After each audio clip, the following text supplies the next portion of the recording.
how many times have you seen the bloodline all absolutely cannot contain a laugh in the ring when we're in front of a sold-out arena with worldwide live television cameras on us? Sammy brings a dynamic that none of us were prepared for, and we're prepared for everything. And what Sammy also brings is a connection with the audience that none of us can have because we've been too busy being the top act in the entire industry for over 2 years. And Sammy, to me, from my perspective, and from the Tribal Chief's perspective, represents the member of the audience who gets his one chance to step into the ring and live out his dream, and does it so well every week that we say, do you mind coming back next Friday? We'd love to have you as part of the act. And that's who Sammy has become. He's the guy that was going to get a guest spot on a TV series, and he ends up being part of the cast because he's just so damn passionate and so good at what he does. That was nice.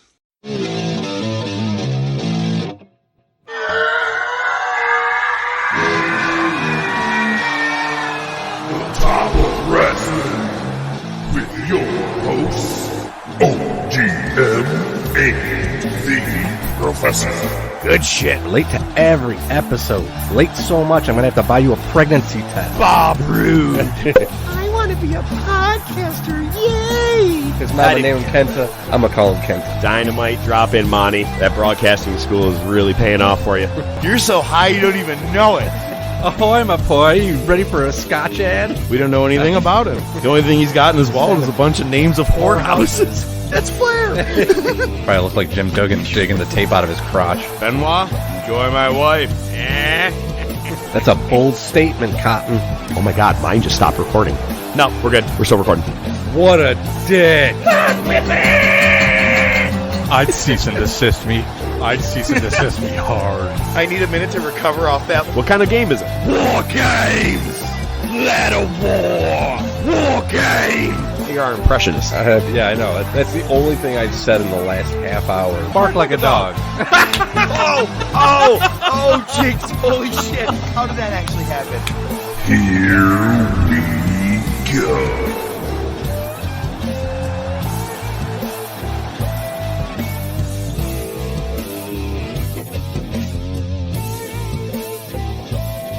Good Wrestling Day!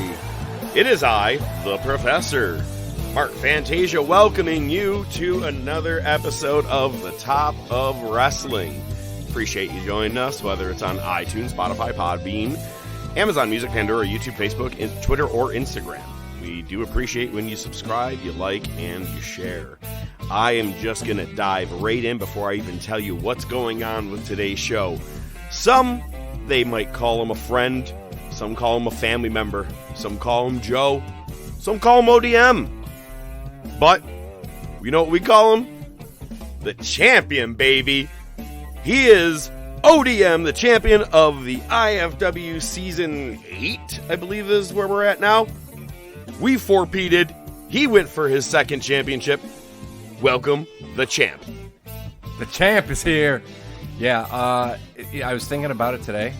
I am the only person to ever hold both the Kelly and the current IFW title.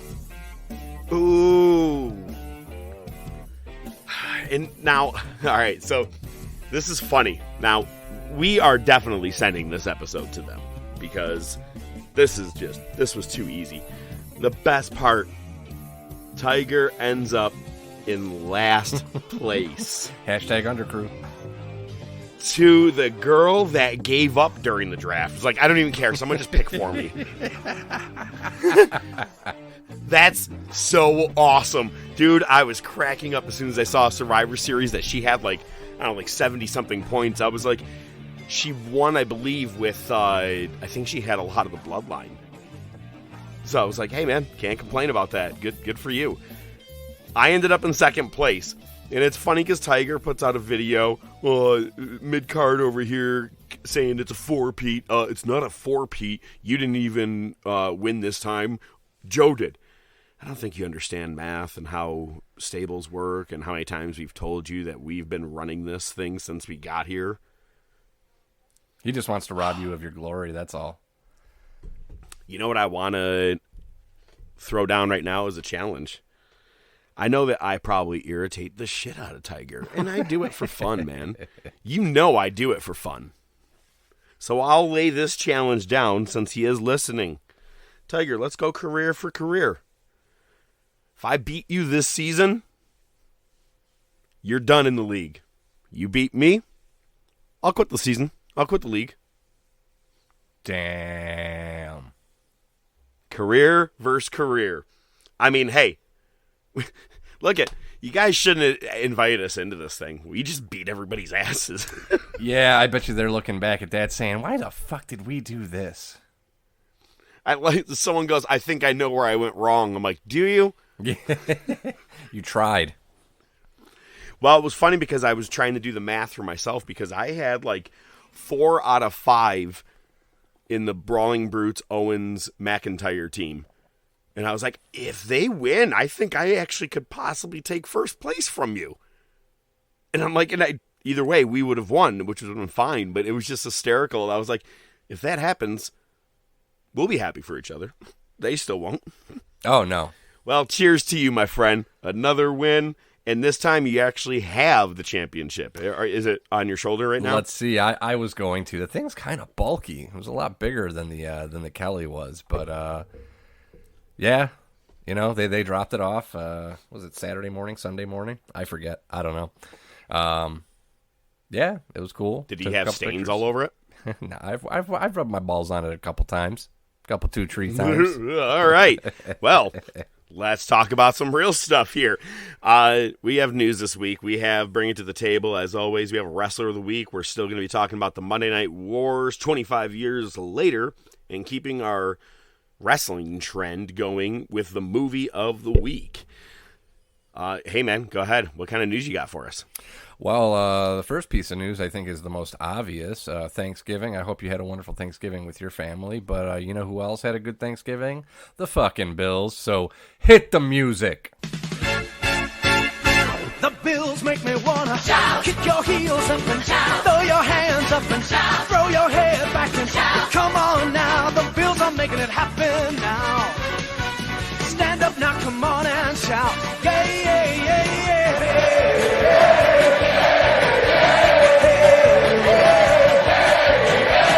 Let's go Buffalo. Let's go Buffalo. Let's go Buffalo. Let's go Buffalo. The Bills make me wanna shout.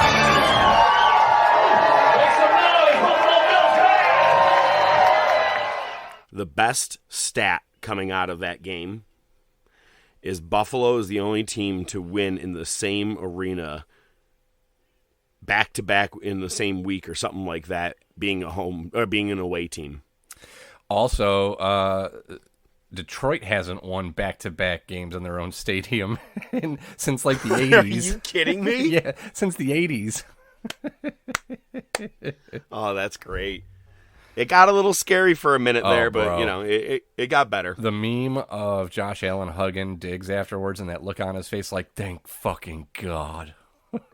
It was great. Well, dude, Diggs only had, 27 yards in the fourth quarter completely. I was like, oh, boy, someone just give him the ball.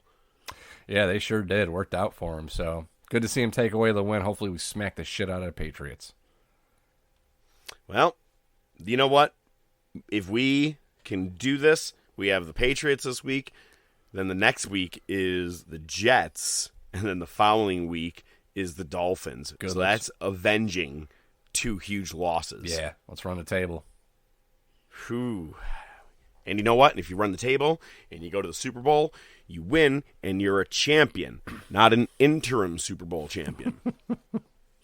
I gotta say, Professor, you're always on point with the segues. Always on point. Thank you.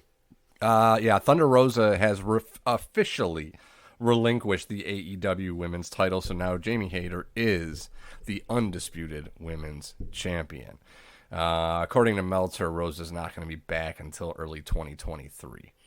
So we'll see what happens with that. But They actually made a point to say that Tony Storm's reign is official as an actual women's champion, not interim anymore. right. So that's Which, good. I'm glad for all that, and it's funny because I'm like, but then is Moxley a 3-time champion then? No, he's a 2-time champion, or however you want to call it, because you're not counting the interim, right? Right. And, I saw another piece of news where Tony Khan was discussing, the lengths of, the interim championships, like he had some kind of formal, rule. And I didn't even bother reading it because I knew it was going to be convoluted as fuck, and it would just frustrate me. So it is what it is. At least as of now, there are no interim champions in AEW. Hopefully it stays that way for quite some time. They should just get a guy in a fucking black bodysuit and call him vacant. And whenever somebody gets injured, that he gets the title. Women's, men's, How has tag. no promotion done that yet? Shout It's out. just occurring to me. How has no promotion ever done the wrestler vacant as a character? Well, it's hilarious because there was, there's another wrestling YouTuber, Wrestling with Regret, Brian Zane. I've watched his channel a lot. Good shit. He does good work. He did an episode on what was it? I think it was WCW from 99 to 2000, and how many times Vacant was the champ. And he actually had, I'm guessing it was himself in a black bodysuit, and he would cut promos as It was fucking great. I'll send you the link. It's funny as fuck. I didn't even know. Never knew that. All right. Well, moving on to the next piece of news. This is just for a chuckle. Jimmy Wang Yang reveals that he accidentally got re-signed by WWE after trying to get laid. This was an interview with WrestlingNews.co about his return to WWE. We've all been there. As Wang Yang in 2006. Basically, what happened was he was trying to kick it to this chick. So I guess he was trying to get tickets to WWE. He ended up backstage, and Vince was like, "Jimmy, how you been?" He's like, all right. What are you up to tonight? Oh, nothing. I'm just visiting. Oh, you're not visiting? What happened? He goes, "Oh, you fired me." He goes, "I did?" So they asked him to do a table spot with the Spirit Squad and Shawn Michaels. They did that, and they're like, "Hey, why don't you come to Raw tomorrow? Hey, why don't you come to SmackDown Friday?" So it was a long-winded story. It was pretty funny to hear him talk about it, though. That's a good one, though. Right? I like that. Right? It's funny. Got accidentally re-signed. Exactly. Because Vince That's like the didn't- first, probably, and only ever of somebody who accidentally got signed by WWE. Right, because Vince didn't remember that he fired him. I still love that when Raven was working at after WCW went down, and then did he come over to WWE before Nitro closed? I can't remember, but wherever it was around that time, Vince didn't realize that was Johnny Polo. That was a long time ago. I'll give him a little bit of a break on that one. I mean, 5 years isn't that much. Oh, it was more than that. Well, let's see. 94 is when Johnny Polo was there. Really? It with was that the late? Quebecers. Oh, shit, okay. Yeah, so yeah, you're right. 94, Okay. and then he came back in 2001. Okay, 6 or 7 years. But still, I mean, you kind of... It's Vince. He sees a lot of people and doesn't care about a lot of people. That is true. Well, moving on to Dustin Rhodes, who we'll also be talking about in the Monday Night Wars. Yeesh. He has revealed that he needs double knee replacement surgery. He basically was doing an interview, I forget with who, but he was talking about how, he doesn't want to be that guy. He doesn't want to be that guy that can't walk out, that has to go out in a wheelchair or something like that. He knows he needs to have both knees replaced. He's going to do it. But his full-time career is definitely drawing to a close. So, he's one of those guys. I feel like he put in a ton of work. He dealt with his own demons like a lot of wrestlers. He seems to be in a good place right now. Monumental to the wrestling history as far as I'm concerned. And, hopefully he can literally walk away, take care of his health. And he doesn't really, owe wrestling anything else. So I was going to say he doesn't need to do another match, and it's not in a bad way that I'm, being like, oh, he's too old, got to hang it up. He has provided some great stuff over the last couple of years that I didn't even think was going to happen. When he won the tag titles with Cody in Buffalo at Battleground, right? I thought that was unbelievable because all of a sudden in 2013, Goldust is back in the mix. Are you shitting me? And then 2019, him and Cody tore it up and had pretty much match of the year. Mm-hmm. So I'm like, for me, if you just don't end up having another match, that's fine. I would just not even just get the knee surgery and just move on. Do what you're doing now. I think he's a great agent. He's great for the ladies division, from what I understand, is that he's a huge help to them. So keep doing what you're doing. I have nothing but respect for him because of how he turned his life around. Absolutely, absolutely. And that's another thing that he said was he didn't, he looks at Flair's last match and he's like, no, that ain't going to be me. So, yeah, book, work with the younger talent. That's good enough. Yeah. Well, and I actually just read an interview today that he said, I won't lie. I absolutely miss Cody, and I wish he was back here in AEW. Yep, I did see that, yeah. Cody's in a better place. When you look at both sides of the businesses for both of them right now, I'm like, he made the right decision.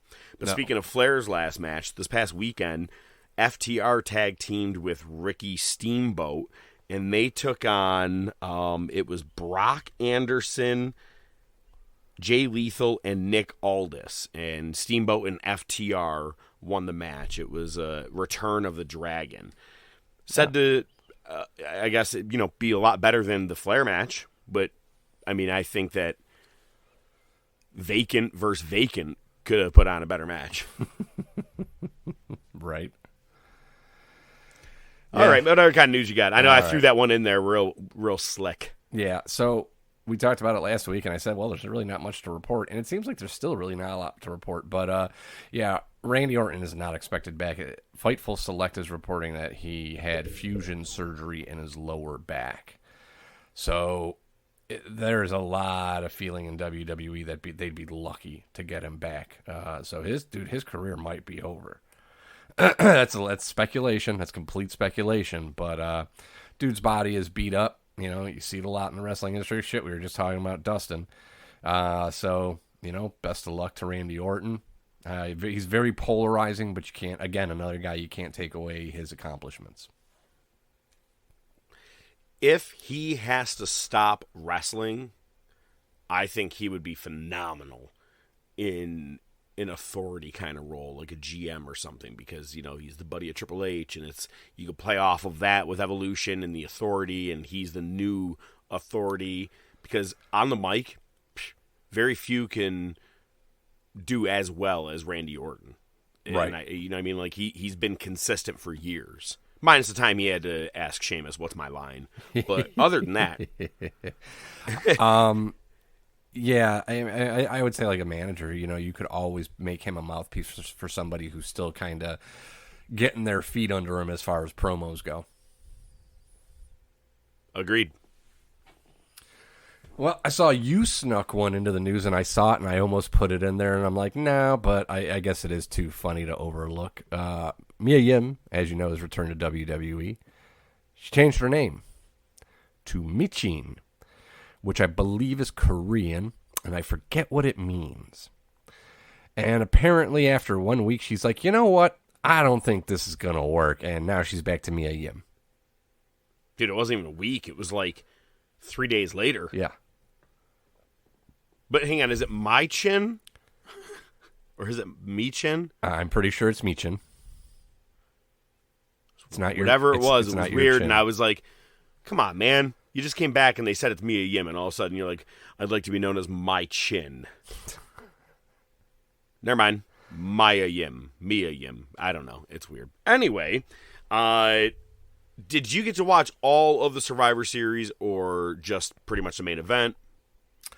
I pretty much, what I saw was the U.S. title and the main event. Okay, so I only missed the women's War Games match. Personally, cool, glad that it happened, I guess, but I wasn't there for that. But also I had and I'm not going fucking deep since you're going to tell me that, my dad wasn't there. But I actually did have an anniversary party for my parents this past Saturday, and all I could think about when everybody was starting to like clean up, I was like, grab tables, grab chairs, Survivor Series on. Let's go. I'm like, I just want to catch the men's War Games match. Right. I knew it was going to close, just wanted to be able to see it. And so Belair, Becky Lynch, who was named on Friday night, the night before, Asuka, Alexa Bliss, and Mia Yim, My Chin Yim, defeated Damage Control, Bayley, Dakota Kai, Io Sky, Rhea Ripley, and Nikki Cross in the War Games match, which opened it. Speaking of Becky Lynch coming back the night before on SmackDown, I had a gig that night. And for a solid hour, the bartender didn't realize that the one football game had ended, or basketball game, or whatever. And then Fox Sports came on I was all of a sudden on Fox. SmackDown comes on, and I was like, oh, please don't change it. Please don't change it. And I got to watch SmackDown for about an hour while playing the gig. I just zoned out and was just watching. I saw her return. I never really get to watch wrestling when I'm playing music. Right. AJ Styles defeated Finn Balor, and he's now 2-0 versus Balor in WWE. Most notable part for me is that they actually mention both men being leaders of the Bullet Club.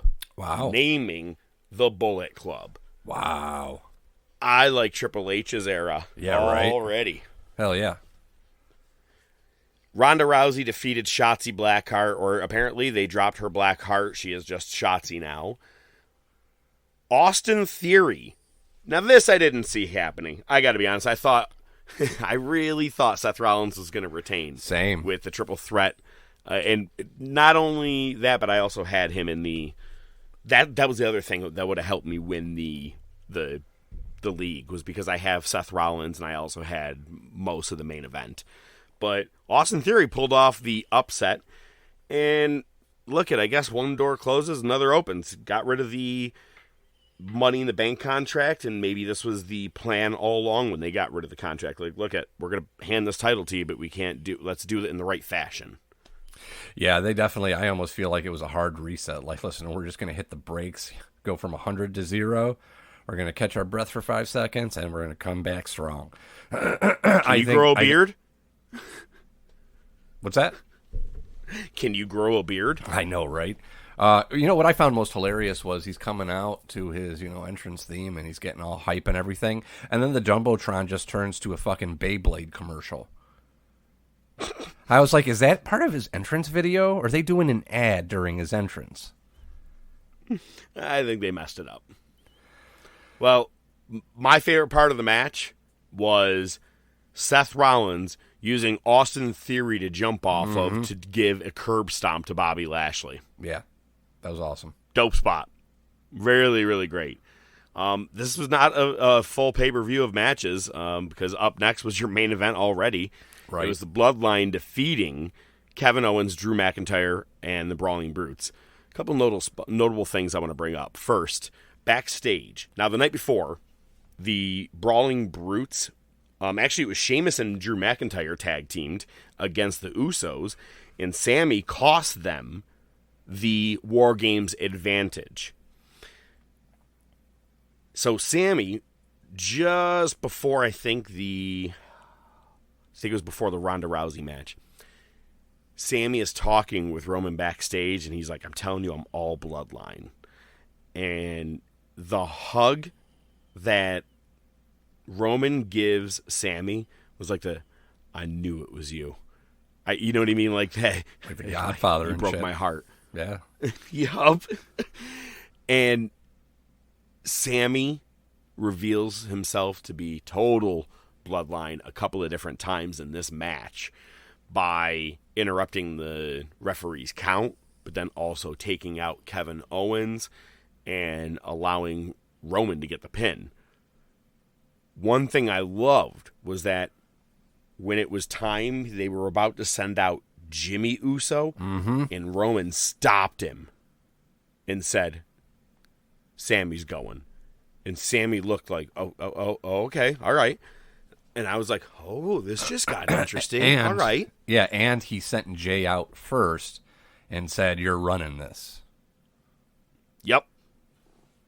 Which now means they have to form a partnership in the ring together, because if not, it's all for Roman, right? That's what the whole proof is all about. Yeah. And the best part was Jimmy hugging Sammy after the match was over, and the crowd erupted. Yeah, that was awesome. Best part. Dude, I'm on board, and you can't tell me that it's not looking pretty good in my eye, in my prediction that Sammy is going to possibly be facing Roman Reigns for the title and maybe even winning. Yeah, that's where you lost me. Sammy is one of the best things, if not the best thing on WWE TV. He might be the best thing in wrestling right now. I'm not disagreeing with that. He is the man, right. And it would make sense to put him in that position. I just don't see it. Well, I know you told me that you were, kind of falling asleep towards the end of the main event there. I decided to hang and keep the on YouTube, they had the War Games press conference, which is basically the media scrum. And I had to listen to 15 fucking minutes of War Pigs. It just kept looping and looping and looping. And I was like, I hate Ozzy Osbourne. Oh my God. Like, it just kept, and I don't normally hate him, but I was like, I cannot listen to this shit anymore. And then just as I was ready to turn it off, it fades, and all of a sudden it pops up, and you see Paul Heyman and Sami Zayn walking out. I go, okay, I'm in. All right, I'll stay up.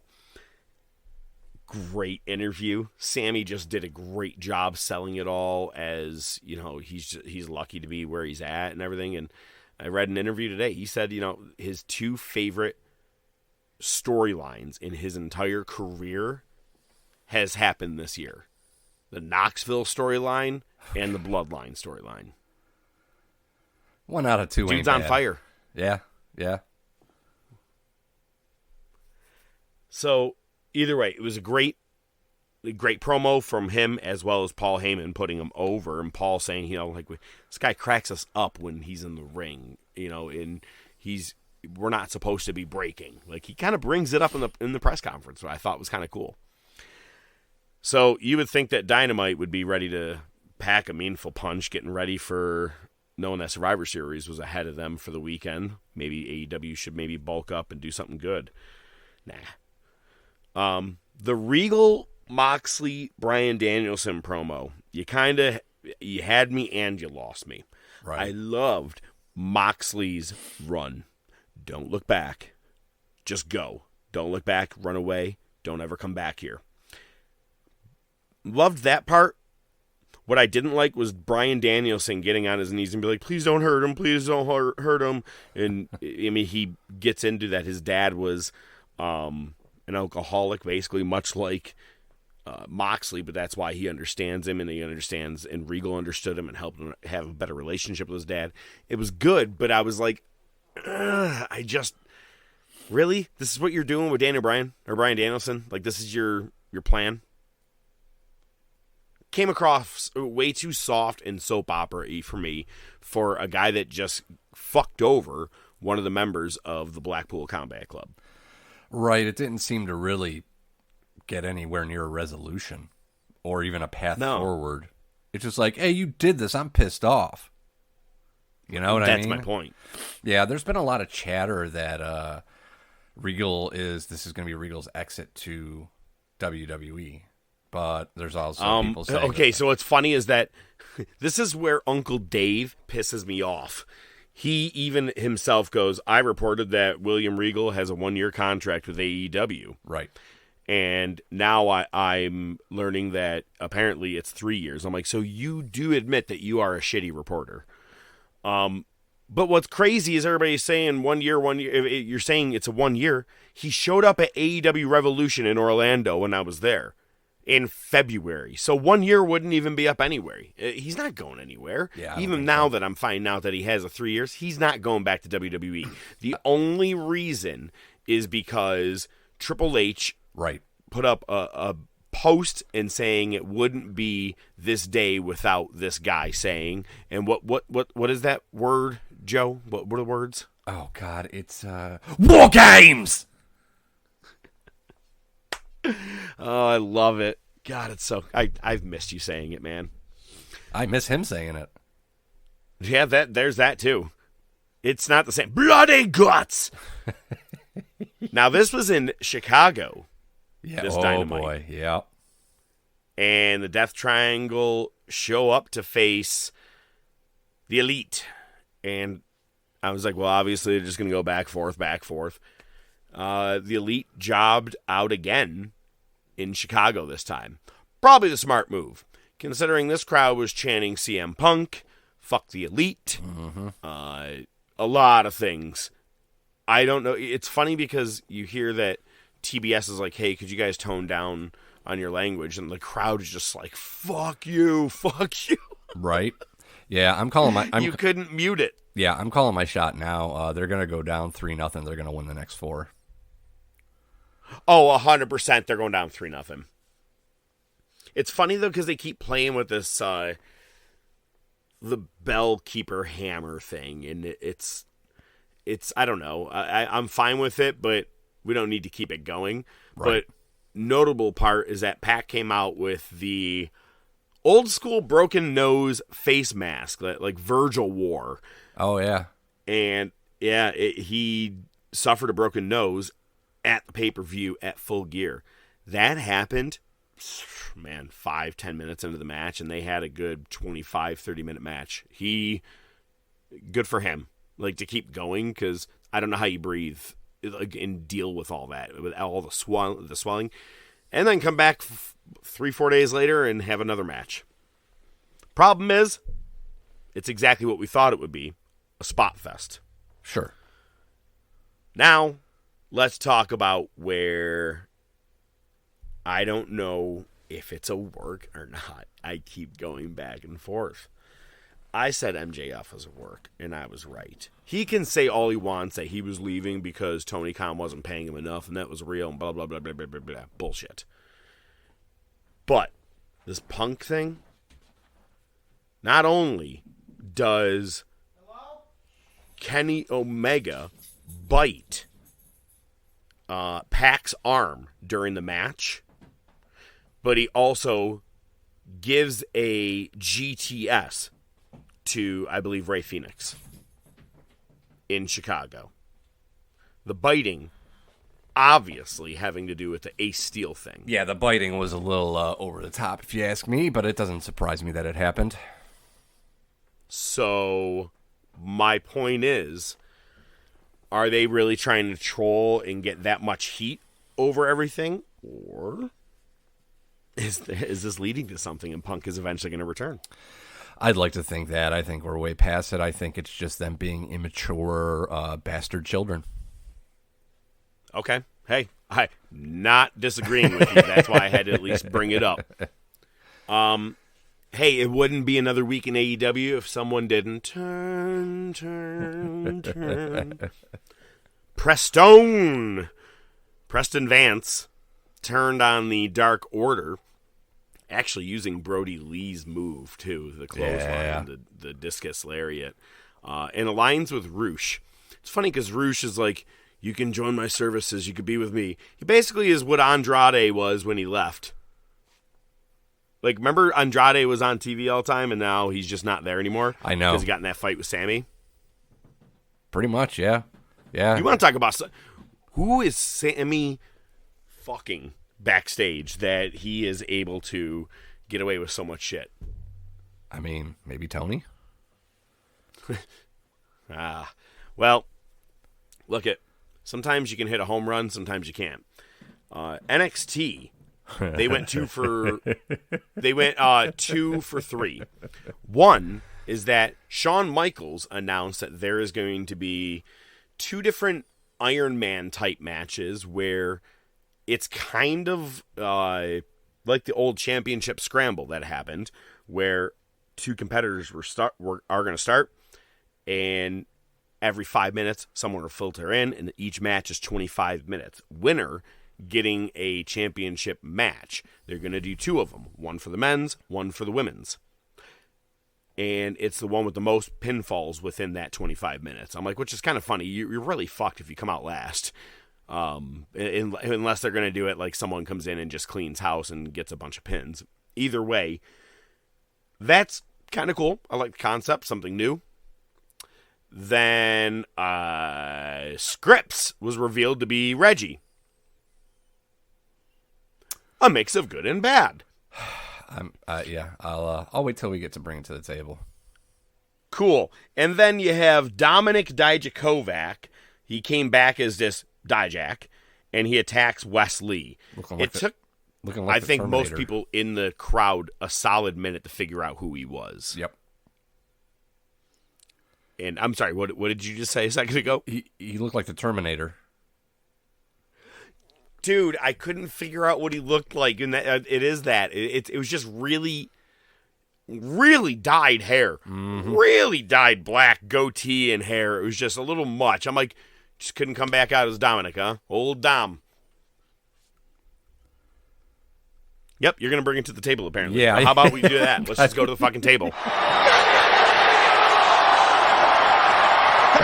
Just bring it, bitch! Oh my God! Well, we can't keep people waiting, man. Go ahead, tell me. What are you bringing to the table this week? So I was at Wheezy's house the other day. Crosby was there as well. And he just got a new Fire Stick for his TV out in the Seasons room, right? You know, where we play darts. So he's just fucking around. And next thing I turn around and NXT's on TV. I'm like, oh. I haven't watched NXT in forever. I'm like, I don't know who the fuck is wrestling anymore. So this is what we caught. We caught Ivy Nile defeating Kiana James. I don't know who the fuck Kiana James was. I'll be quite honest. As much as I've heard Ivy Nile, I didn't know which one was which. So there was that. There was that. You sound like Cornette right now. Yeah, exactly. Well, he ain't on. And I don't know which one was which. And then, yes, I got to see the debut of Scripps. I was like, my Wheezy goes, that dude's going to get his ass kicked. I'm like, no, he's going to win, and he's probably going to win in like 2 minutes, which is what happened. The ring attire, remember how I said Jeff Jarrett and quite possibly the worst ring attire ever? I think Scripps beat him week 1. I think he beat him week 1. Looked like, it's like something you make at home. He looked like Blank Man. Yeah. Yeah. Don't touch me. What I will say... But it's Reggie. Yeah, motherfucker, I heard you said your name is Reggie. Oh, my God. So here's the best thing. And it's actually the worst thing. So script. Script. Like you're writing, right? It's like writing in cursive. This motherfucker had a 2 to 3 minute match. And every 10 seconds, he would write cursive in the air. Like literally, he had a top rope finisher that was lame. Before he got up to the top rope, he did it. He got to the top, he did it 3 times, then did the move. It was the worst thing ever. And the character apparently is based off and inspired by the stalker at the WWE Performance Center. You remember that guy?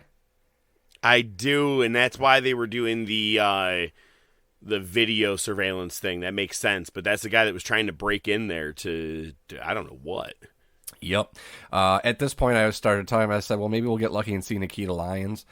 Zoe Stark defeated Sol Ruka, and Nikita Lyons ran down for the save, so got to see her at least. And then we saw Pretty Deadly against Andre Chase and Duke Hudson. I've known about Pretty Deadly. I've seen pictures before, but just looking at them, no, I'm all set. This isn't the 1980s. You're not the Rockers. NXT is a steaming pile of shit right now. I did get to see a Braun Breaker video promo where he was fishing. So there's that.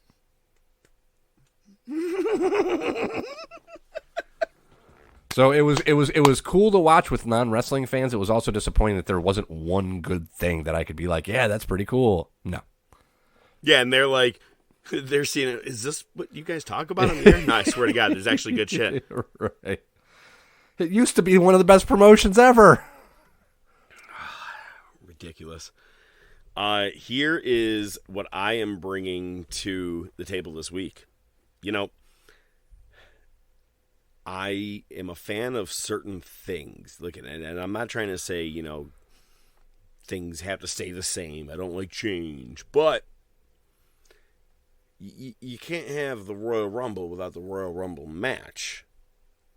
And you had Survivor Series with not one single Survivor Series elimination match. You couldn't even throw one together for the night. Just one. I don't even care if it was all women. Just one.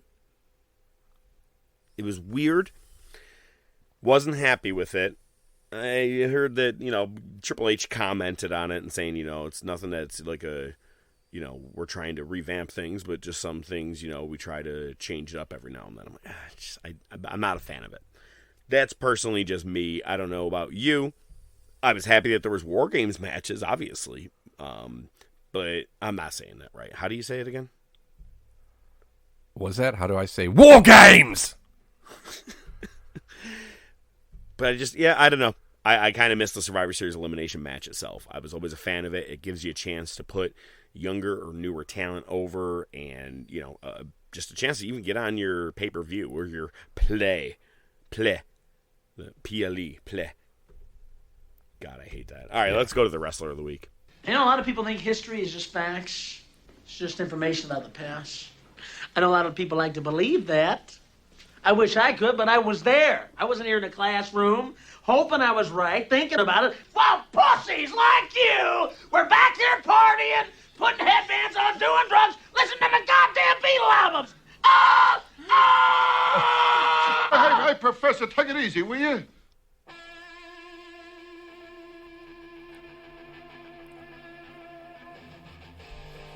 Let me ask you, brother. Do you know who I'm talking about when you see what's written there as the Professor's Wrestler of the Week? I bought my first real 6-string. Bought it. No, Adam Bomb? Close. Fuck. It is actually Crush. Crush. Yeah. Damn it. Yes. Like I said, I want to mix it up every now and then, but it's funny because when I wrote it out there, I'm like, Bryan Adams, I'm like, he's going to totally be like, are we talking about the guy that sings Summer of 69? God damn it, you even sang it.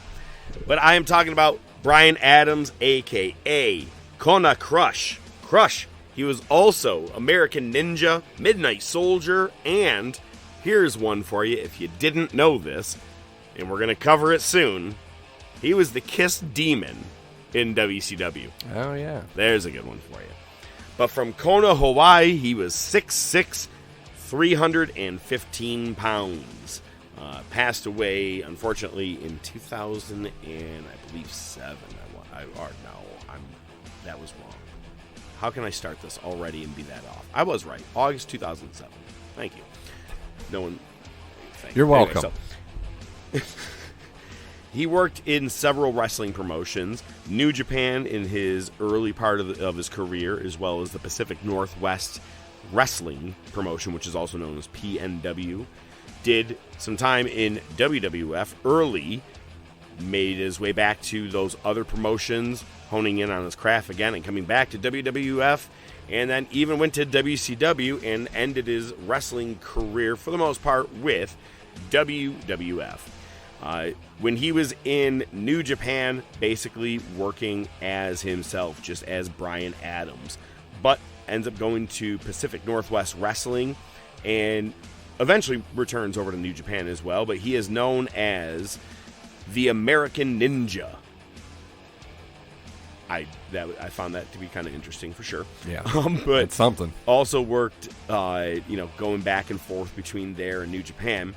But what a lot of people will remember him, his very first stint with WWF came when he was the third member of Demolition. Mm-hmm. And as we all remember, they had the Freebird rule basically going with that. It was a way to cover up the end of Axe's career. Smash, eventually turned into the Repo Man. Mm-hmm.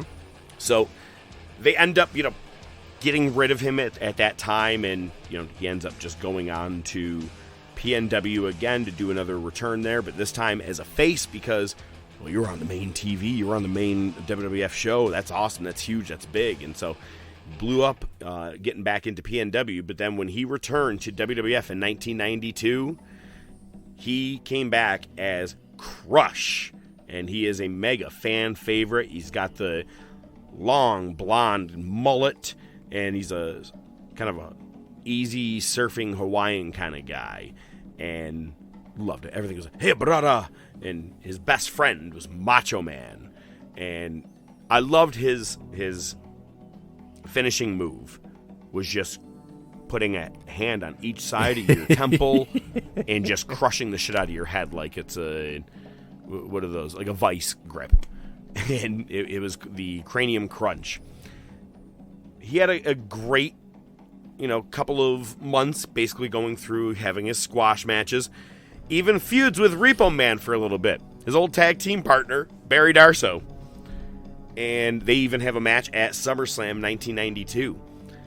After that, one of my favorite feuds for some weird reason was Doink versus Crush, because this was when you had evil Doink, and he had a fake broken arm and hit Crush with it and puts him out of action for a little bit. So they end up having a match at WrestleMania 9 where we have a revealed second identical Doink who hits him with another loaded cast. Fantastic stuff. I loved it. He actually legitimately injures his back during the Stars and Stripes challenge. As you all remember, that was on the USS Intrepid, the big who can body slam Andre the Giant challenge, and then you have I'll be your hero with Lex Luger coming in and winning. But wasn't it Crush Yokozuna trying? Say that again? Wasn't it Yokozuna they were trying to body slam? I did say that. You said Andre the Giant. Holy shit. That's what I'm here for, man. Sorry. Didn't mean to Thank interrupt you. Fact checks. Wow, I don't even know how that even came in my head. Weird. But Lex Luger did win the challenge, but Crush did actually lift Yoko off the ground a little bit, but he actually did hurt his back. So they write him off TV by having, I think on the Raw or Superstars directly after this, he takes like 1 million Yokozuna bonsai bombs, or was it bonsai squash bombs, whatever, and writes him off TV. He comes back and basically aligns himself with Mr. Fuji and Yokozuna, and he gets pissed off, and this is about October of 93, gets pissed off with Macho Man. You were the one that told me to go challenge him. You were the one that told me to give him the body slam. And this is the infamous Macho Man or Savage Crush Summit is what they build it as. And this is where Crush comes back in all black, and his hair is, still the same, but he has a goatee. So, obviously, he's about to be a heel. If you have facial hair, you're probably a bad guy. And he attacks Macho Man and lifts him up high in the air like you're going to do a gorilla press slam, and drops him on the barricade where Macho Man, quote-unquote, lacerates his tongue, leading to them having a match at WrestleMania 10. Before we get there, he aligns again, like I said, with Yokozuna and the Foreign Fanatics. He was a part of the big Survivor Series showdown that they had, but he had a Falls Count Anywhere match with Randy Savage at WrestleMania 10. Macho's basic swan song, because as soon as that was over, he was heading over to WCW. And for Crush, he stayed with Fuji and, stayed through with the WWF till about the end of 95. But the problem is, while he was home, in the middle of 95, my apologies. While he was home, he, was arrested and thrown in jail because he was purchasing illegal steroids and other narcotics, as well as an illegal handgun. To which he was, of course, fired, and Todd Pettengill even announced it on WWF Mania. I remembered that. So, if you're an alcoholic, we're going to bring up your drinking demons like Jeff Hardy. If you were put in jail, as Crush was, how about we make you a convict? And we've covered that when he showed up. And he joins the Nation of Domination. And I don't really have to bring up everything that's been going on right now because we have talked about it just recently. And then, of course, making the Disciples of Apocalypse. Now, I had said to you just a couple of weeks ago that a lot of people didn't want to show up to work the next day after the Bret Hart Montreal screw job. Right. He was one of them. And that's why when Jeff Jarrett was like, and I'm going to beat Crush's ass tonight, and it ends up being Chains or whoever he said, and it was all mixed up. But then Kane comes out, beats up Crush. Right? That just happened. Right. That was our November 24th episode of Raw. That was it. That is Crush's last appearance. What you just saw when Kane beat the piss out of him just last week, that's it. So we're on the anniversary of him leaving the WWF out of, with the fallout in protest of the Montreal Screwjob. So he was written off TV with Kane kicking his ass. So I don't know actually what's about to happen to the Disciples of Apocalypse. But what do you do when you're done working at WWF? Come on, fill in that answer. Yeah, go to WCW. That's right. And if you're a heel and you worked at WWF, you are an automatic shoo-in for which group? That would be the NWO. You're goddamn right, Heisenberg. Oh, of course he did. And, he had basically the career you thought he would have in WCW, much like all the other guys that were over there, just, a part of the joyride of getting paid for, guaranteed contracts and just having shit matches on Thunder and Nitro. Eventually aligns himself with, oh my God, I just lost his name, Brian Clark, who you already brought up, Adam Bomb. Wrath. So you have, that was, Brian Clark, and then you have Brian Adams. But Brian Clark is Adam Bomb, and they form the group Chronic. Right before this was the whole Kiss Demon thing, but I really don't want to talk about that. I think that's a really shitty part of Crush's career. And they were a tag team champions there together, Brian Clark and Brian Adams. Of course, when everybody, was purchased with WCW, Chronic goes over. They're a part of the Alliance storyline, and they had what was apparently listed as PWI's worst wrestling match of the year in 2001 against the Brothers of Destruction. Yikes. And they were released pretty soon after. And, he did a couple of stints with World Wrestling All-Stars and in Japan. And even after, soon thereafter there for 2002. And in the end of 2002, he was actually scheduled to have his very first boxing match. He was trying to become a professional boxer, but unfortunately got injured and then just pulled out of the fight, and it was never to be. But here's something I bet you didn't know. Did you know that when Macho Man was making his career as a rapper, Crush was hired as his bodyguard? No, did not know that. There it is. I thought that was pretty interesting. Unfortunately, in August of 2007, he died at the age of 43. A mix of so many different painkillers and muscle relaxers and drugs that he was on and taking at the time, which unfortunately is a common thing that happens in the wrestling business. And unfortunately, he was one of the people that fell to those demons. I bring Crush into today's, Wrestler of the Week because I was always a fan of him with the Hawaiian gimmick. For some reason, it was a perfect fan favorite thing. He was great. The kids loved him. 93, 94, that was exactly what you needed. Everybody was about to become, plumbers and electricians and tax accountants and shit like that. So I like that he was just Crush, Hawaiian guy crushing your head with his hands. Yeah. He also. I'm sorry. Go ahead. No, go. Yeah, I'm ready. Go ahead. I was just going to say, also very close friends with The Undertaker and member of the BSK. Absolutely. I appreciate you bringing that up because that was a part of my championships and accomplishments. He was an All Japan Pro Wrestling Tag Team Champion with Brian Clark in that PNW league that he was in. He was their heavyweight champion and their tag team champion. Again, not your match of the year candidate kind of guy, but always worked the mid card for most of the businesses that he worked at.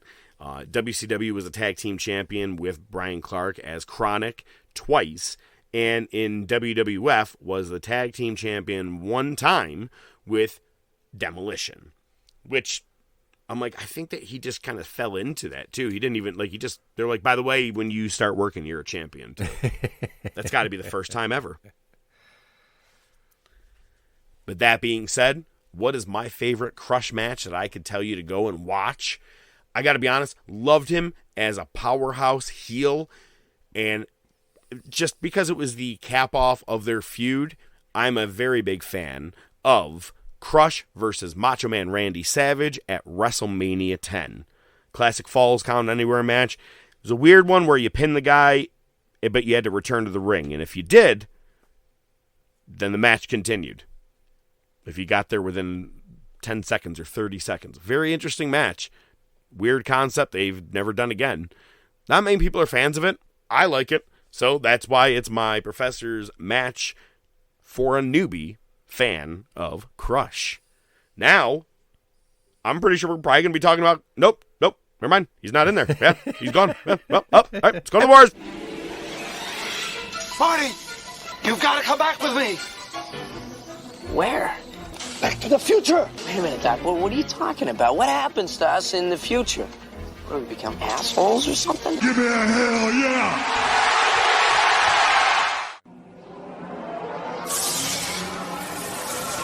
You want a war? You're gonna get it. Mick Foley is going to win their world title. Has been paid for by the New World Order. Come on, Vince. Step into the ring. My God, the battle lines have been drawn! D-Generation X invades WCW tonight! Austin 316 says I just whipped your ass. Have a nice day! We got you work for ya!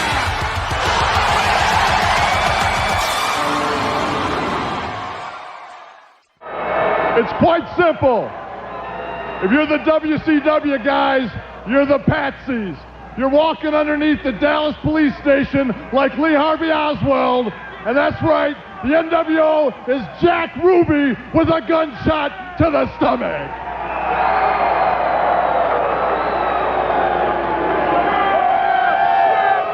So let's go ahead, bring the lamb out to slaughter. Let's bring out the dude that lost to the chick. Let's bring out Disco, and let's get this show on the road. Well, look at him! Look at him! The man there before you has been a prisoner of his life since he was a child. First, to an overbearing, overweight father, and then to a petite, scum-sucking gold digger. I am the woman that has brought the key to set him free from his living hell. He made this choice. He chose to set him free from his closet. Get you a woman the way Luna Vachon loves the artist formerly known as Goldust. Oof. Not into S&M? I think it's way beyond that, but... Some interesting things already beginning. I forgot how weird this is going to get, and I promise you it's only going to get weirder. Yeah. Yeah, I'm afraid. I can't wait to get to it. So how about we get to it? Run it off. We'll start with Raw. This is December 1st, 1997. It's the go-home show for In Your House Degeneration X. Quick recap at the beginning of Legion of Doom losing their titles. They were cheated out of it. I was fortunate enough in this episode to see a Confederate flag in the crowd. That was awesome. New Age Outlaws come to the ring. Boos all over the place. LOD chants are massive. You can almost not hear what Road Dogg and Billy Gunn are saying. They cut a great heel promo though. I feel like this is Billy's first chance to really show his chops. He didn't really say much in the New Age the Outlaws. Smoking Guns? Yeah, Smoking Guns, whatever. You know what I'm saying. Road Dogg says that Sunday they're going to be wrestling Legion of Doom for their titles, but they're not here tonight because they're home licking their wounds. And then, naturally, Legion of Doom jump in and chase them off, but they're in street clothes and no face paint. That was kind of cool to see. Oh, what a rush. Okay. I'll boo myself out. Okay. We get Sunny as our guest ring announcer. My favorite part of this is she kisses a kid at ringside, and his buddy, or the kid that just happened to be sitting next to him, I think he fucking busted a nut because he was so excited. Dude. I thought it was Little Tiger. Maybe. Next, so she's out there to announce the light heavyweight tournament match. It's Aguila versus Taka Michinoku. Winner is going to the finals at In Your House, and who do you think wins? That would be Taka. Nobody. Yeah, right. Okay, lots to unpack here. Luna comes out with Goldust. He's on crutches, and he also has a dog collar with a chain. Also has a ball gag. Gets into the ring on all fours. He has hot pink hair. And for some reason, maybe Tarantino filmed this episode because we got lots of shots of his dirty-ass feet. All except for the dirty-ass feet. Everything that's going on right now, I just call Tuesday night.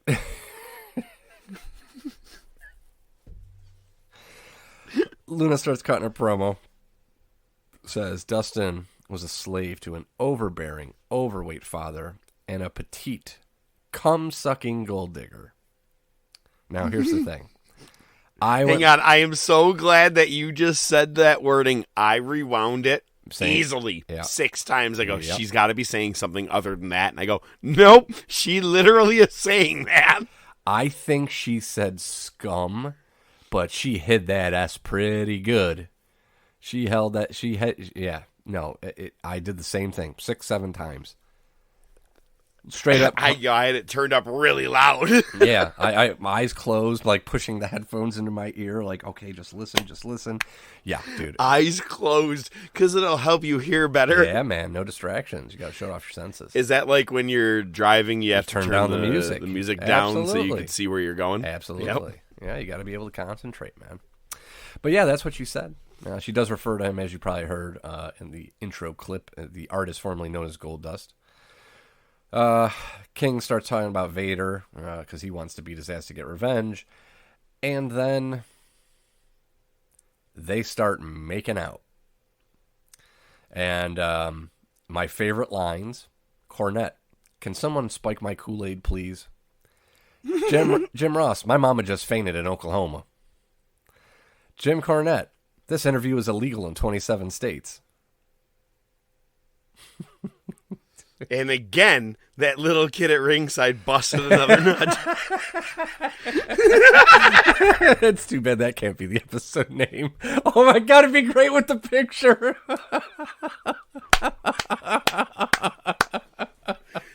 It's better than busting a nut. Oh my god. Oh man.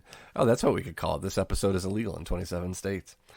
All right, next we get DOA versus the Nation. I'm sorry, it's Chains versus D-Lo versus Miguel Perez versus Recon in a 4-corner elimination match.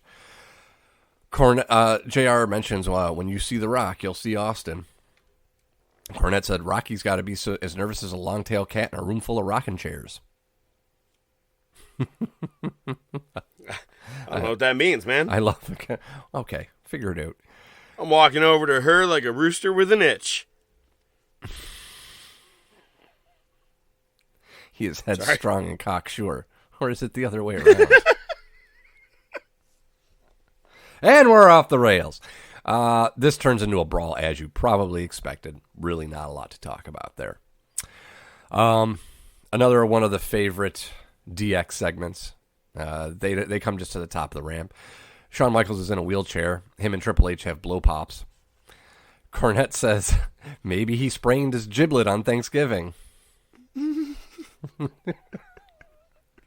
I cannot stress how much I love Cornette on commentary, and it's not going to last much longer. I know. It sucks. Like, because as you recall, like, all right, we're heading into 98, and you hear Jim Ross screaming Austin's name and the Tyson shit, all that stuff. So I'm like, this is short-lived, and I'm loving Jim Cornette. It's like almost Bobby Heenan being on commentary. Pretty much, yeah. No, it's great. All right, so basically the blow pops is because they played Anvil for a sucker. You get it? Triple H is going to be facing Anvil tonight. They cut a promo on both Anvil and Slaughter. Triple H says he's going to bring the Oh, because they have suckers in their mouths. Yeah, get it? Yeah, I guess.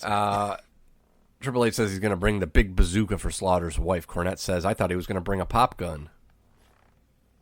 Fucking Cornette.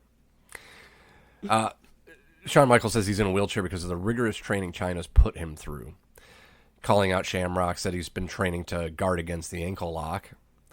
He wants Triple H to show the people his pain tolerance. So this is the gimmick where he grabs the foot and he just spins it all the way around. 360 degrees. Well, at first he plays it. He goes, how about this? He goes, it's okay. And he, like, just like how you would do any other foot. But then all of a sudden he brings it to like completely upside down. And then a couple more turns. I laughed. I was like, got me then, got me now. I think this is funny. Right. I like I said, one of my favorites. So cool to see it. Hour 2 starts off with a recap of The Rock stealing the Intercontinental Championship. Opens up with The Rock versus Vader. He's still announced as Rocky Maivia. Commentary is calling him The Rock, though. Again, The Rock says it's a non-title match. Austin drives his branded truck into the arena, and this is where I'm going to look to you, because there was music playing all through the match. And I am guessing that the music I was listening to on the Peacock was not the music that actually played when he did this. So can you please tell me what song was playing? No. Okay. Maybe. Back in Black, AC/DC. Was it Back in Black? Yep. That's what I thought. Okay. Yeah, because it was completely generic music on the Peacock. So I love when you hear the generic music.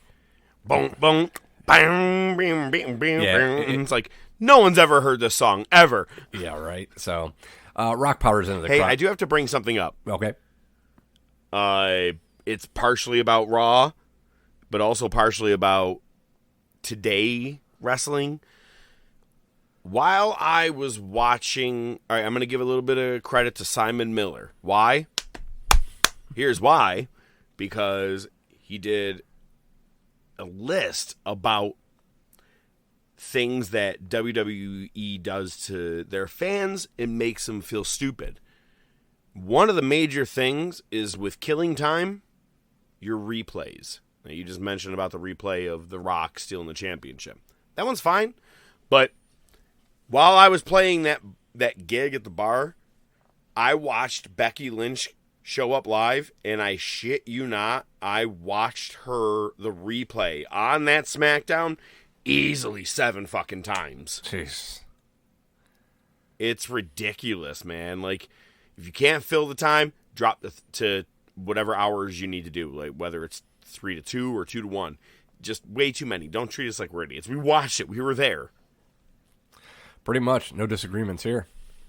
So, but we're seeing it also. I'm saying you see it a lot even right now in the Monday Night Wars. We're watching, like, we're getting a recap of what just happened right as we left the break. They keep doing it, and it's something that's bothered me all my life, and I just had to throw that in there now. So, all right, let's move on. Let's see if that kid has a hat trick of busting nuts. I don't think so. I think we're done with that kid. He's probably done with himself at this point. He's probably fallen asleep. Yeah, basically what happens is... He's sucking his thumb. Yikes. Goldust attacks Vader while the refs distract. No, I was kind of thinking about, remember in Boomerang? After he's like, all right, I'm going to just suck my thumb. I'm going to go to sleep. All right, I'm gonna... Never mind. Yeah, deep pull. All right, go ahead. Deep pull. Vader chases Goldust to the back. It's a count out. Rocky retains. Austin gives him the birds. Next, I'm confused. Scott Taylor versus Brian Christopher. It's the other semifinal for the light heavyweight tournament. Scott gets announced, and then Kane's music hits, comes out, chokeslam tombstone, and Bear cuts a promo on Taker saying the carnage is going to continue until you face Kane. So I guess this means that Christopher wins? Pretty much. Yeah, they never really went anywhere with that, but okay. Because you just said this is what? The go-home show for DX, or the D-Generation X pay-per-view. Mm-hmm. Yeah, so why would the finals is taking place. So yeah. I think that Kane just eliminated one of them, and they're like, well, that's it. Yeah, I guess that's the way to do it. The carnage will continue, Undertaker! Next, we get Ahmed versus Jeff Jarrett. They show video of, or a picture of Ahmed flipping his rental car a week ago. That was fucked up.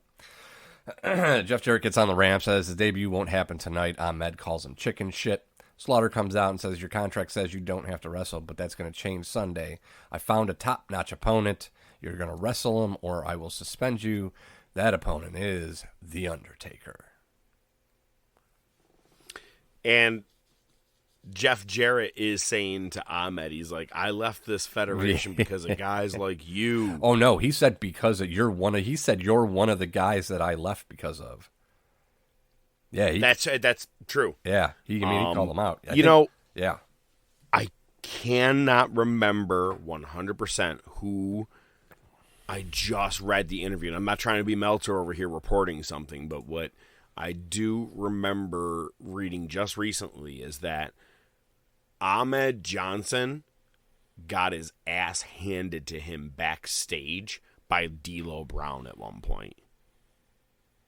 Like, because he was all muscle, like injected implants into himself, make himself look big, and this guy couldn't fight for shit, and D'Lo Brown beat the piss out of him backstage. Yep. Can't remember who I read that. I may have to relook it up, and then I'll maybe report it next week. I probably won't because chicken nuggets, but I'm just saying that it's really funny when you see this, someone like Jeff Jarrett being like, I left because of you and other guys, because, yeah, you're just a steroid jacked up guy who can't fucking it's like his Mongo promo, right? A guy who can't even lock up. Ahmed's really not that far away from that. Yeah, I mean, he certainly isn't known for his in-ring work. Like I said, he used to hit a nice spine buster. That went bye-bye a long time ago. He did have a really, really good lead on some Prozac. he had that about him, at least. There you go. Let me tell you something, Vince. I don't take it anymore. Huh? Yeah. Let me tell you, there are certain things of the Monday Night Wars that I'm so glad that we have relived. The Ken Shamrock, I don't know you, the Prozac. There certain ones I'm like, I am so glad that we are redoing this, because these are things that if I didn't know happened or I didn't remember seeing again, I'm like, I would have been sad not knowing it, because fantastic. Good stuff. You know what's not good stuff? Just like a million recaps. When you got a non-title tag match, and there's interference, a DQ, and the Outlaws just run to their car again and take off. Didn't get cut off by a limo this time, though. So I was going to say, no interfering traffic this time. All right, next we get Cornette in the ring for an interview, which is nice. It's with Mero. Sable's there as well. Sable's in a boxing robe, and she has the punching mitts that they use for training. Cornette's putting over Mero, which is hilarious because I actually just heard an episode where he was talking about Mark Mero. Yeah, he's a nice enough guy. He could work, but he was Johnny B. Bad. that was his gimmick. And, they brought him up to WWF and didn't know what the fuck to do with him. And his wife was more over than he was. He ended up carrying her bag. So it's not like he shit on him, but he was like, yeah, he fucking didn't draw a dick. So I got to be honest with you. He'll never be a wrestler of the week because you just summed everything up, man. Yeah. I liked him as Johnny B. Bad. Mm-hmm. When he came in as Mark Marrow, okay, different name, same gimmick. I can get on board with it. I liked him as the Intercontinental Champion, but they didn't know what to do with him, and they're like, "Oh, I used to box. All right, well, let's go with that." Mm-hmm. Jesus Christ! Good thing he wasn't around during the Brawl for All. Or was he? I don't even know. Maybe he is. He was, yeah. We'll find out. He was. So Cornette says, all that aside, WWF doesn't care if you turn blue or drop dead. Sable's the star of the show, which is we just talked about. Mero asks Sable if she's done any of the things that he's done. Have you ever defended the IC title? Have you ever done this? Have you ever done a moonsault?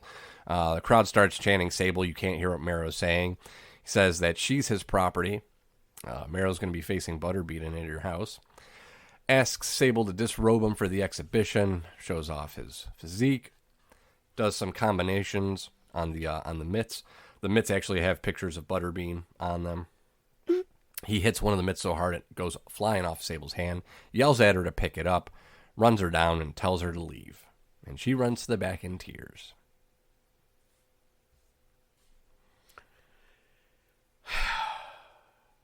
Domestic violence at its best, ladies and gentlemen. Yep. All right, couple questions to this.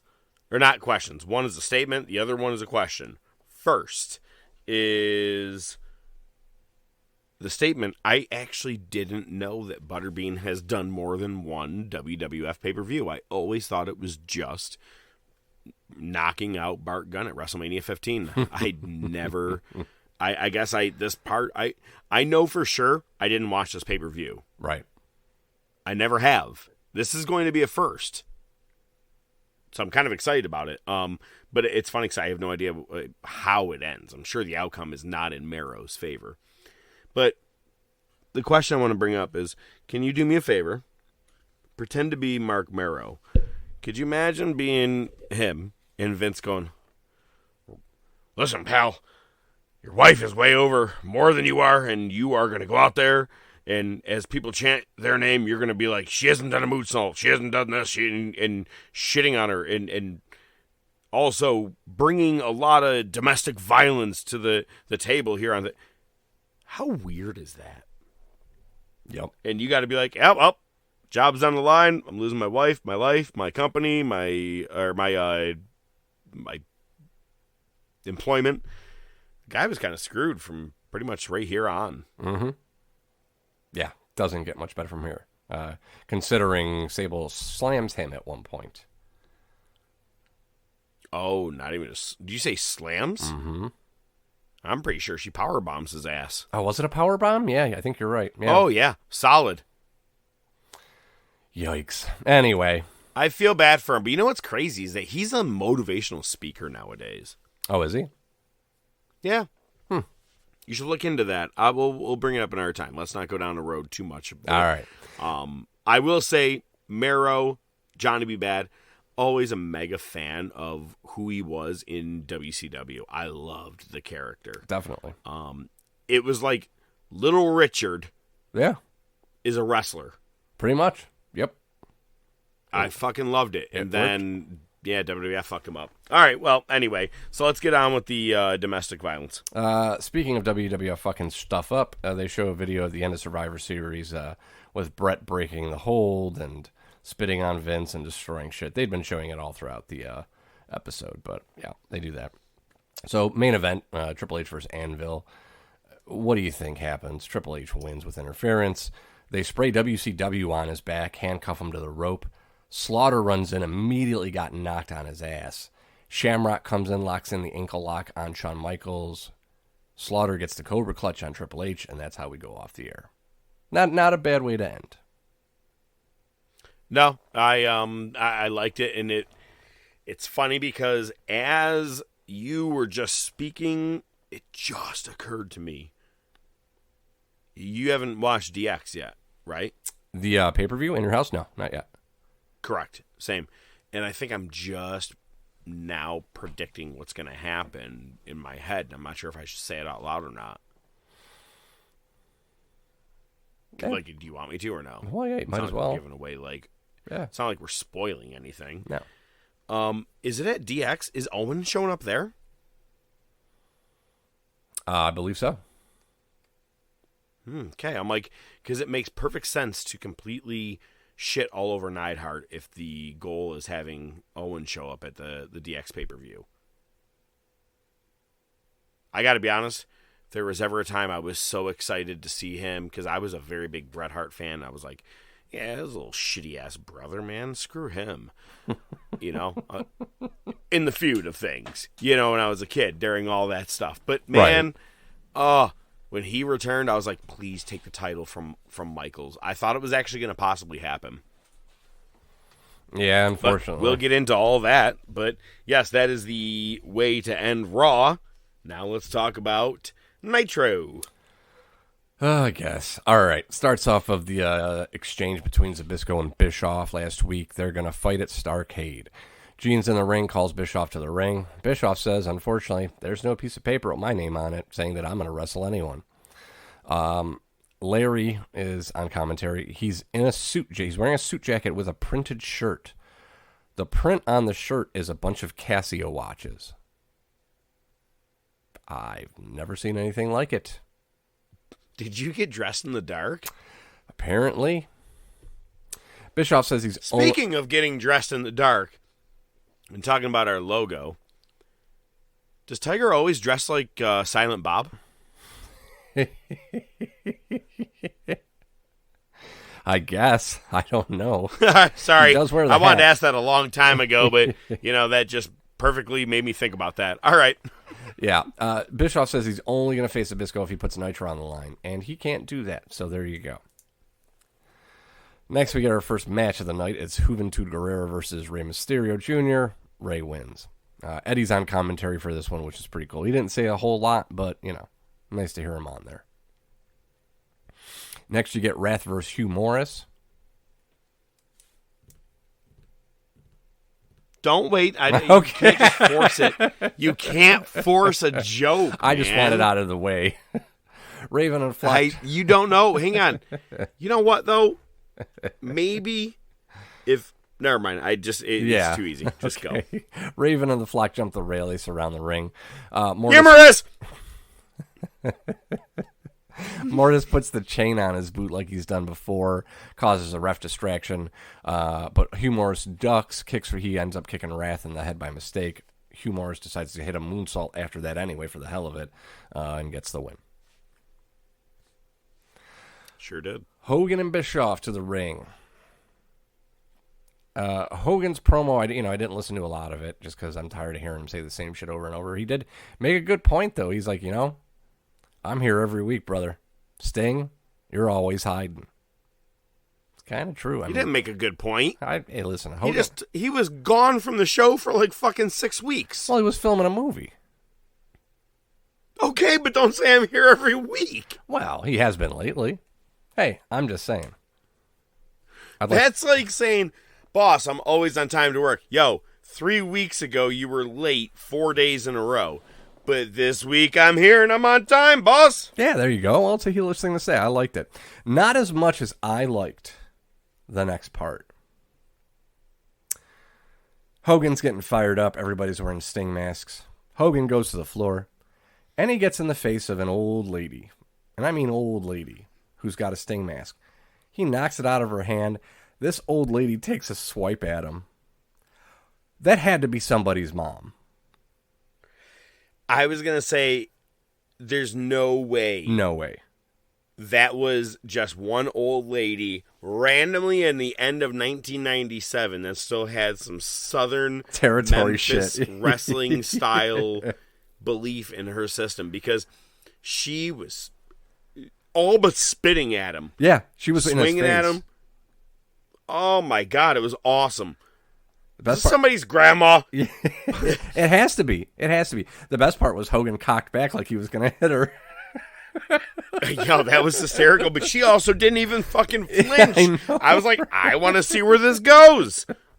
It was awesome. It was fucking awesome. I loved every minute of it. It likely was like Nash's grandma, Bischoff, someone, man. Someone's back there. I mean, we know it wasn't Judy Bagwell. We've seen her. Yeah. Yeah. We'll be seeing her too soon. Next, you get Yuji Nagata versus... Too soon. Yeah. Yuji Nagata versus Prince Ayukeya. Ayukeya wins. Interesting. They've been pushing Nagata a lot, and he loses to Ayukeya. All right. Next, Faces of Fear versus Harlem Heat. Harlem Heat gets the win on a roll-up. But, and I don't remember. So, Barbarian gets rolled up while Meng has the death grip on somebody else. Booker T gets one of those wooden chairs with the slats. Meng punches through one of the slats on the chair, and while his arm is through the chair, locks on the Tongan death grip. It was fucking... It was... Yeah. Amazing. Yeah, it was awesome.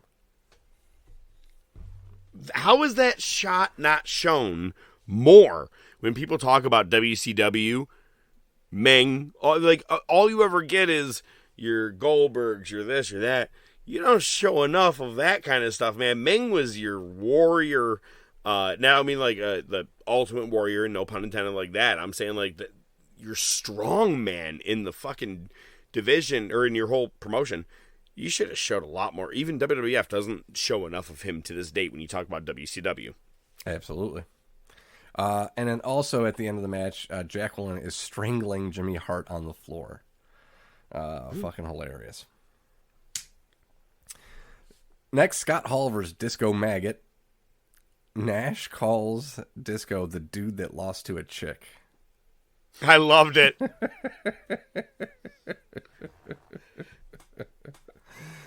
Naturally, as you'd expect, Scott Hall wins. I love that Nash starts getting into the ring after he hits the Razor's Edge, but before he even gets to the 3 count. He just gets in the ring like, yeah, you got this. Little side note to this one. What's that? Since that was a part of the sound clips that you heard, Nash saying that. But just whatever. There's some comments and people are like, Disco Inferno was way underrated. I'm like, what? What? Yeah. I was like, I don't think people understood really wrestling back then. I don't know. Because he was basically, what's his name from Saturday Night Fever? It's Travolta, but whatever his Tony Monero. Okay. That's all he was. He was just Tony. Dude, Norman Smiley was better than he was. Oh, Jesus, dude. And again, which makes me laugh every time, Disco Glenn Gilberty Inferno puts a tweet out and says, today's wrestling doesn't have this or that. There's no story, this, that, blah, blah, blah, blah, blah. In my time. Fuck you. In your time, it's, I think I've asked you this before. Have you watched Glenn Ross? A long time ago. There's a part where Pacino's losing his mind on Kevin Spacey. And there's a part where he's like, whoever's dick you're sucking, you're going down. And it's kind of like, whoever Disco was sucking off backstage, whatever it was, I don't know how the hell he was ever a gimmick and was able to keep going weekly on TV. No one liked him. Ever. No. Maybe I'm wrong. If you're listening to the show and you know that you were absolutely a Disco Inferno fan, let me know. Tell me I'm wrong, but I'm pretty sure not one fan was like, God damn, I bought a ticket here tonight to see Disco Inferno. Yeah, no. The chicks, that was about it. Yeah, well, he lost to a chick, just like Nash said. Well, there you go. There you go. Hour 2, you get Mean Gene on the rant with J.J. Dillon. Ask about Bischoff saying he doesn't have a match and if they would put WCW on the line. Dillon says there is somebody that can put WCW on the line, and that's me. And I'm going to. The match is going to happen. Bischoff comes storming out, not happy. Dillon is loving it. He's selling it. Bischoff is actually at a loss for words. He can't get a word in edgewise. Just stammers off. Good segment. Next match, Psychosis versus Ultimate Dragon. Dragon wins. Not much to say. It's another cruiserweight match. Like every Lucha Cruiserweight match that happens weekly. I mean, pretty much. Unfortunately, they're just thrown in there as a no storyline, nothing other than just a wrestling match attraction until we get to the next promo. Pretty much. Next you get Chris Benoit versus Raven. Again, Raven cuts a promo from the front row. You know, I fight when I want, who I want. Not tonight, Benoit. Kidman, go take care of him.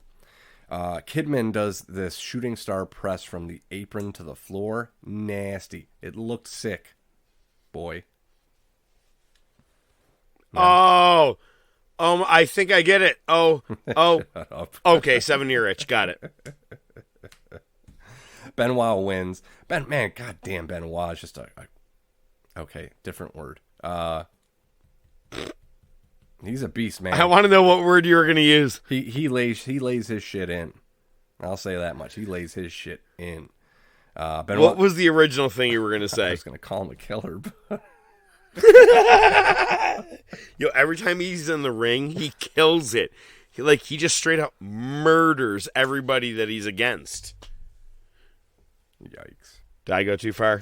No. I would have done it if you didn't. Benoit cleans house. Okay. Raven ends up hitting a DDT.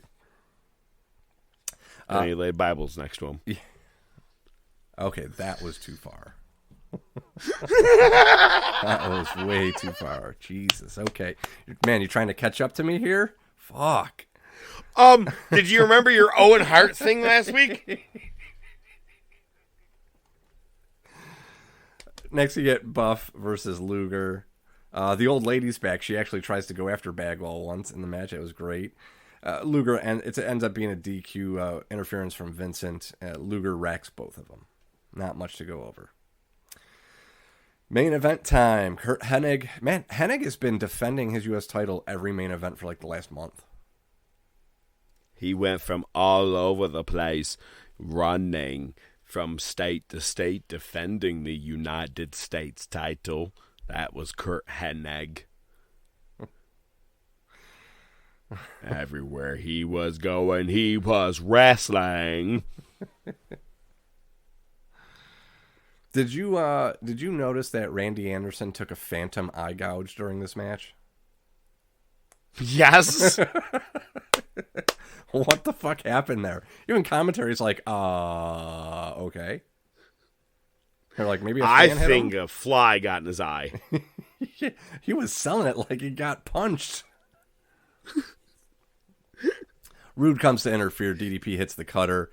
Rude pulls the ref out at 2, throws him to the ground. NWO swarms. Macho hits DDP with the title. Hogan puts on a Sting mask and hits a cutter on the title. Good night, folks.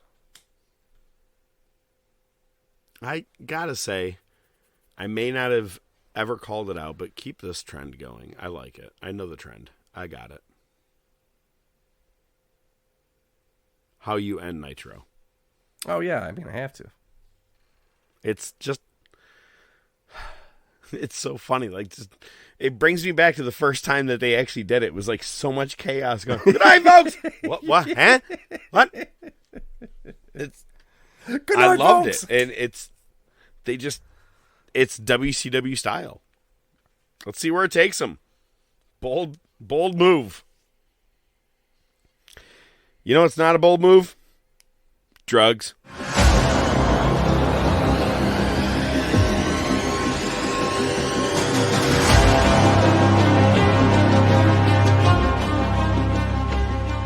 Might not have been my better of segues, but hey, we're going to be talking about Jake the Snake Roberts in this next segment. I love the picture of Buffalo completely under snow.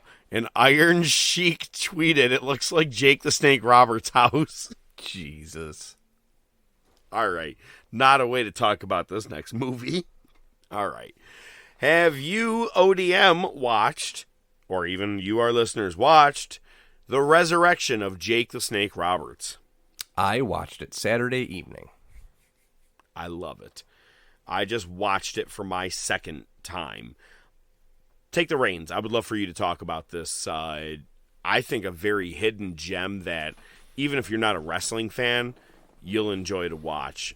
It's just, I think, a well put together movie/documentary. So take it away. I think you nailed it right there. You could make these people not wrestlers, and the story remains the same. It's all about redemption. It's about dealing with your demons. It's about, people being there that care to help you through that journey. Man, it was depressing. It was sad. But again, there is redemption in it. It's filmed really well. DDP really is. I mean, if he is in any way a scumbag, it would come as a surprise to me, because this dude just seems like a cool guy. Like, he really cares about a lot of people. And the cool thing was, I don't think he's ever going to get Me Too'd. You never know. Well, even if he does, I'm going to be like, look what we did for, for Jake the Snake, Scott Hall, Buff Bagwell. Yeah, so, I mean, again, the quality of the documentary was really well done. And he really didn't even hawk DDPY that much. They brought it up that that's what they were doing, but he didn't, they all wear shirts pretty much that said it on it, but he wasn't shilling it, There was a couple relapses, and watching them just be real with each other. Like, Dallas the parking lot scene is so real. Right? Or when Jake tries to get out of the car, he's got no shoes on. Right. He was at the airport bar drinking. He kept changing how many beers he had. It was really sad just seeing him trying to do, the workouts initially, and then, all of his injuries coming to light, the fact that he needed shoulder surgery. So that's the thing. That's another part. He's doing the DDPY, and in the middle of it, his fucking shoulder blows out. And he's got no insurance. So they fucking set up a crowdfund and say they almost hit it within one day. Being reunited with his kids. Which brought him to tears to see how many people cared about Jake Roberts, the wrestler, the character, the man, all of it. And again, they don't really hit a whole lot on it in this the way they do like Dark Side of the Ring, but his demons go all the way back with his father, his family, all the stuff we've covered before here. So, for him to see how many people really cared about him, it was a cool motivational thing, just to see that they captured. Yeah, and then, there's, and then Scott Hall comes into the picture. They, they call him up, and he answers the phone. He's like, "What?" We've talked about this before. What? This exact phone call, I think, when Scott passed away, I think. Probably, yeah. It was brutal, and especially to see him, like, he couldn't even fucking walk. He had to get picked up in a wheelchair. And that's in just to, if you maybe didn't catch our Scott Hall episode, that's the one where he's like, "I'm drinking vodka for breakfast every day. Yep. I want to die." And Jake is like, "Brother, we don't need that, man. Come over here. We're going to take care of you at this crib." And, God, I swear to God, re-watching it, that part right there tears me up every time. Yeah. Yeah, it was rough. It was so, but like, it's childhood heroes, and especially the man. You remember when we put you over in New Orleans that night? Yeah. We watched it. We just watched it.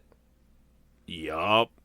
And DDP, honest to God, I made the joke a second ago. He'll never be Me Too'd, but like, he's a guy. If I ever had the chance to meet any wrestler in my life, top 5, maybe even top 3, I'd love to shake that dude's hand and be like, "You have done some amazing things for some people that no other wrestler ever turned and did their life for, like, the way that he did." Especially for a guy that started his wrestling career so late. Right. Just overall, everything, I have probably more respect for him than any other guy in this business, to be honest with you. Definitely, again, yeah, he's just one of those stand-up guys, Mean Gene was in this, which was cool. It was cool to see Mean Gene. You know, and one of my favorite parts was when Jake gets invited, you know, because his whole thing is he wants to do the Rumble, which, you know, doesn't work out, but they do bring him back for, was it Old School Raw? Yep. So, you know, they had everybody during the episode come out, and it was like Slaughter. I think Steamboat was there. You know, they had a bunch of people out. And who was it? DiBiase was there, and somebody's told him to stick around for the main event, and he didn't. So it was the Shield in the ring with, I don't remember who was in there with him. CM Punk. Fuck, it was CM Punk. It was. And somebody else, and fucking Jake the Snake comes out. The crowd pops. He breaks out the snake. Cool as shit. Cool as shit. So later in the episode... And actually, Moxley, Dean Ambrose, kind of breaks character. As the snake's rolling over his body and his face, he just fucking cracks a smile. Yeah. And I'm not sure if it's like he was laughing as the thing was over his body and it was tickling him in a way, or if he was just like, yo, I grew up watching this guy, and this guy's snakes are rolling all over my body. It's the coolest shit in the world. Right. Yeah. I always loved that part. That was the way they went off the air for that Old School Raw. I love that one. Yeah. No, it's fucking awesome to see. And then he goes to talk to Dallas, and I forget, you know, he's saying, yeah, that doesn't sound like I'm going to be in the Rumble or this and that and everything. He's like, oh yeah, by the way, I made the Hall of Fame. And he totally pulled one over on Dallas. That was great to see. And same year, Hall gets nominated. So, yeah, and that's where you get the famous speech, you know, and that's kind of how they end the movie. They play his speech, you know, kind of showing everybody.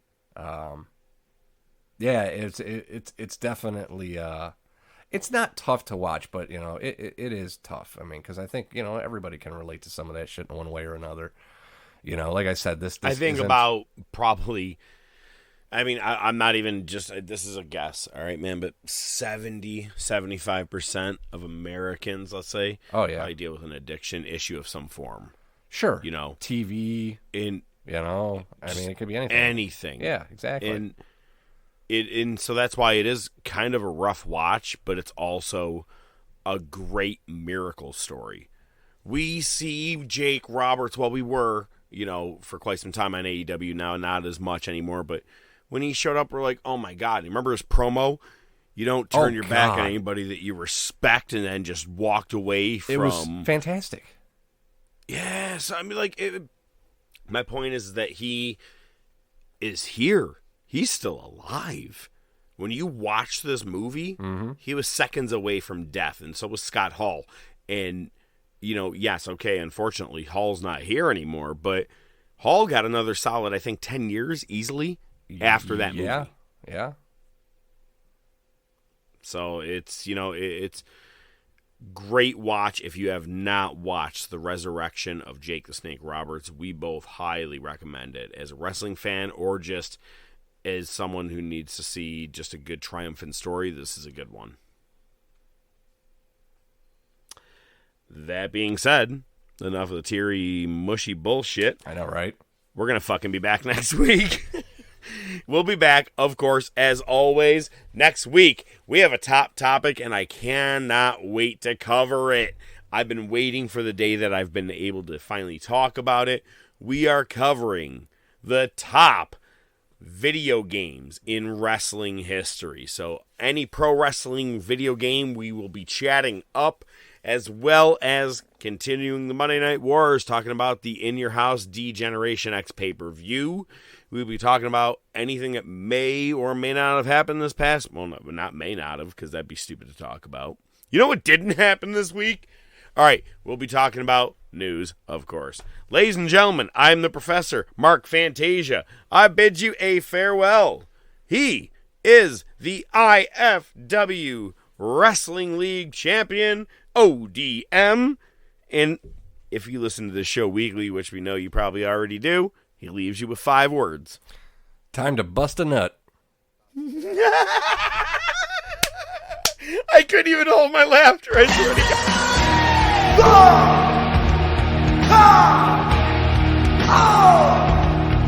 Wrestling!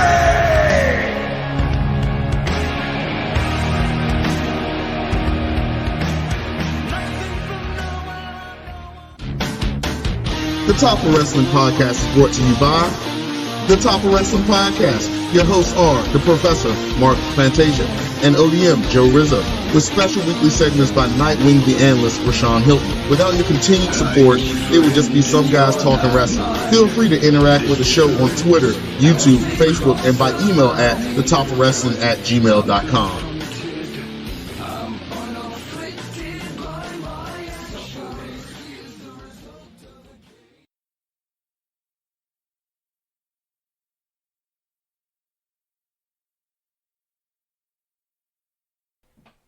All right, good shit. Yeah, flew through that. Do you, obviously you want to take a quick one? Yeah, I'll call you back. Vinny just got back from his first wrestling practice. Like high school wrestling or? Well, he's in middle school, but yeah. Well, there could be backyard wrestling at that age. That's what I was doing. Real wrestling.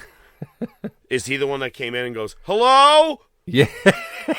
He apologized profusely for it. That's why I got up for a second. But then, of course, you heard the dog in the background. So maybe we can mute that part out or something. I don't know. We're Sorry good. about that. I laughed at it. I was trying to keep rolling, though, and You talking, did. but I was You like, did. who the hell was that?